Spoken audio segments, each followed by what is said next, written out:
नमस्कार, स्वागत है आप सभी का। एडेड जूनियर शिक्षक भर्ती को लेकर के कोर्ट का ऑर्डर भी आ गया था कल, लेकिन हमने आपको वीडियो के माध्यम से जानकारी दी नहीं, क्योंकि वो जो भी चीज़ें थी कोर्ट ऑर्डर में ऑलरेडी हम आप सभी को बता चुके थे। जिस दिन सुनवाई हुई थी उसी दिन हमने आपको बता दिया था कि कोर्ट में क्या कुछ हुआ है।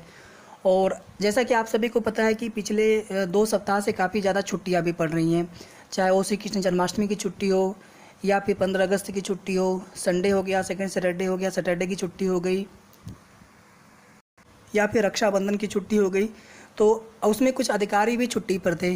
और अभी जो नेक्स्ट वीक कल से स्टार्ट होगा उसमें धीरे धीरे जो भी अधिकारी जो नहीं थे, अभी तक अनुपस्थित थे, हालांकि उनके बिहार पर किसी न किसी को अपनी जिम्मेदारी, उनका जो चार्ज होता है अपना, वो दे करके जाते हैं। कभी भी ऐसा नहीं होता कि वो नहीं है तो फिर उनके बिहार पर कोई भी नहीं होता है, हमेशा कोई ना कोई अधिकारी होते हैं। फिर भी चलिए, हम लोगों ने उनकी ही बात को मान लिया कि सर आप जब आएंगे तभी जो है शासनादेश जारी करवा करके। और आप ये देख लीजिए, कोर्ट में वही चीज़ें बोल दी गई हैं कि अब प्रस्ताव जो है शासन को हमने भेजा है, वहाँ से अभी अनुमति मिली नहीं है और उस पर कार्य चल रहा है। जैसे ही वहाँ से अनुमति मिल जाती है उसके बाद हम लोग जो है आगे की जो प्रक्रिया है उसको शुरू कर देंगे।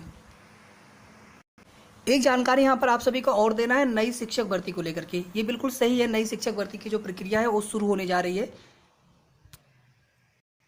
और इसमें जो मदरसा शिक्षकों वाला, वो वाला नहीं बता रहे हैं आपको, वो तो ऑलरेडी बता चुके हैं आपको, वो तो अलग हो गया। अल्पसंख्यक जो विद्यालय है जिसमें जैन, सिख, पारसी, बौद्ध और मुस्लिम, तो इनके जो विद्यालय होते हैं उनमें जो जूनियर एडिट के या प्राथमिक के विद्यालय थे उनमें भर दिया। वो लोग अभी भी अपने मैनेजमेंट कोटे से कर रहे थे, जबकि भर्ती प्रक्रिया जो है बंद कर दी गई थी कि अब उसमें जो है बीच में देखेंगे टेट पास रखे जाएंगे, इस तरह की चीज़ें। फिर उसमें अभी जो मैनेजमेंट है वो सहमत नहीं हो रहे थे, लेकिन शासन ने उसमें हस्तक्षेप किया है कि उसमें भर्ती जो है अब जैसे सरकार चाहते हैं वैसे भर्ती प्रक्रिया वहाँ पर करवाई जाएगी।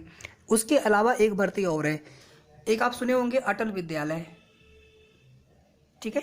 तो इन विद्यालयों में कुछ जो टीचर हैं वो तो संविदा पर, कॉन्ट्रैक्ट पर रखे जाएंगे, लेकिन कुछ जो है अस्थायी नियुक्ति की जाएगी, लगभग 800-900 हज़ार पदों पर। मतलब जूनियर एडिट जो भर्ती चल रही है इससे भी थोड़ी सी छोटी भर्ती होगी, लेकिन इस भर्ती का विज्ञापन चूंकि प्रोसेस में है तो विज्ञापन जल्द आएगा।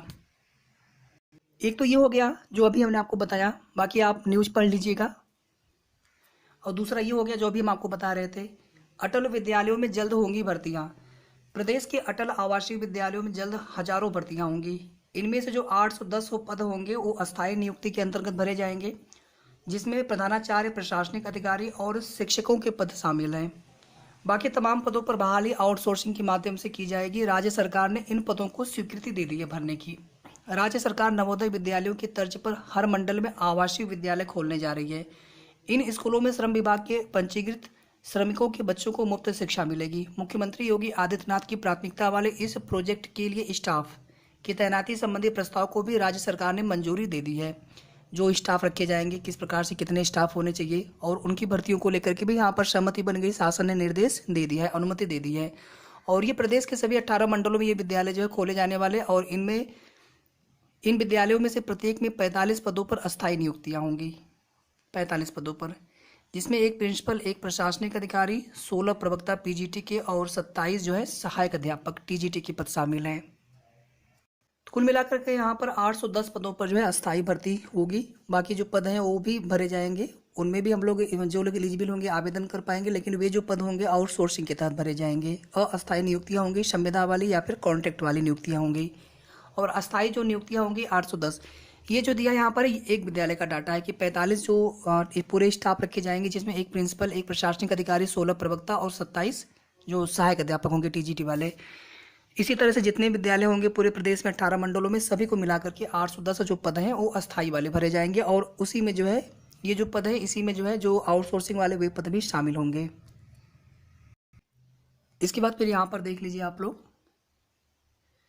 जो सुनवाई हुई थी 17 अगस्त को, ये मामला पहले दूसरे बेंच में सुना जाना था, जस्टिस मनीष माथुर सर की बेंच में। उसके बाद फिर अचानक से जो है बेंच में बदलाव होता है, फिर मामला जो है कोर्ट नंबर 51 में जाता है और जस्टिस योगेंद्र कुमार श्रीवास्तव सर की बेंच में मामला सुना गया था। रीट संख्या 17602, Kumari Antima Shukla and 16 others. Respondent state of Uttar Pradesh, 3 others. 3 others मतलब उसमें पीएनपी है, बेसिक विभाग है। यहाँ पर अगर आप देखेंगे तो ये कामता प्रसाद जी हैं जो कि उपस्थित थे कोर्ट में, जो कि ज्वाइंट सेक्रेटरी हैं बेसिक विभाग के। इसके अलावा सचिव साहब हो गए, एबीसी सर हो गए पीएनपी के। तो ये लोग जो है कोर्ट में उपस्थित हुए थे। और जो पिछला वाला कोर्ट ऑर्डर था 6/7/2022 में, जिसमें रिजल्ट को लेकर के और जो शासन को प्रस्ताव भेजा गया है उसको लेकर के जो कुछ भी चीज़ें कोर्ट में बताई गई थी, इसके बाद फिर यहाँ पर अभी जो है शासन से अप्रूवल को लेकर के, मतलब पुराना जो रिजल्ट है उसको स्थगन को के अप्रूवल को लेकर के जो प्रस्ताव भेजा गया उसको लेकर के माननीय कोर्ट में न्यायालय में बताया गया चीज़ें। और यहाँ पर देखेंगे जो MC चतुर्वेदी हैं, AAG जो गवर्नमेंट की तरफ से सरकारी अधिवक्ता उपस्थित हुए थे, और इनके साथ में यहाँ पर एक और अन्य वकील है, learned additional chief standing counsel Suresh Singh ji. और इन्होंने कहा कि जो इंस्ट्रक्शन है वो गवर्नमेंट से मांगा गया है, मतलब गवर्नमेंट से जो है प्रस्ताव पर अनुमति मांगी गई है, इंस्ट्रक्शन जो है गवर्नमेंट से मांगा गया है। और on the basis there of submits that on going procedure in pursuance to the earlier order dated 18/4/2022, मतलब जो पुराना वाला कोर्ट का माननीय न्यायालय का आदेश है कि जिसमें ये था कि कुछ कमियां पाई गई थी, दोबारा रिजल्ट देना था संशोधित करके, तो उसी को लेकर के आगे जो है फिर प्रोसीडिंग की जाएगी, प्रोसेस जो है आगे उसी के बाद तुरंत बढ़ाया जाएगा जैसे ही गवर्नमेंट से इंस्ट्रक्शन प्राप्त हो जाता है। And same would be completed with in a period of 2 weeks. यहाँ पर देखिए 2 सप्ताह का समय मांगा गया था और 2 सप्ताह का समय यहाँ पर माननीय न्यायालय की तरफ से दिया गया है, और 31/8/2022 को इस मामले की फिर से सुनवाई होगी। फोर्टनाइट मतलब 15 दिन का समय यहाँ पे। और ये एक चीज़ यहाँ पर देखिए, जो पहला वाला जो इंटरिम जो राहत दी गई थी याचियों को कि कभी जब तक ये मामला निस्तारित नहीं होता तब तक भर्ती में ज्वाइनिंग लेटर नियुक्ति पत्र वितरित नहीं किए जा सकते हैं, कैंडिडेट की जो भी सेलेक्ट होंगे उनकी ज्वाइनिंग नहीं कराई जा सकती है। तो वह ऑर्डर जो है अभी भी कंटिन्यू रहेगा till the next date of listing, यानी भर्ती तो नहीं की जा सकती है। तो सबसे पहले तो यहाँ पर संशोधित रिजल्ट आए, उसके बाद हम लोग भर्ती के बारे में सोच पाएंगे कि भर्ती कब से शुरू होगी, कब तक होगी।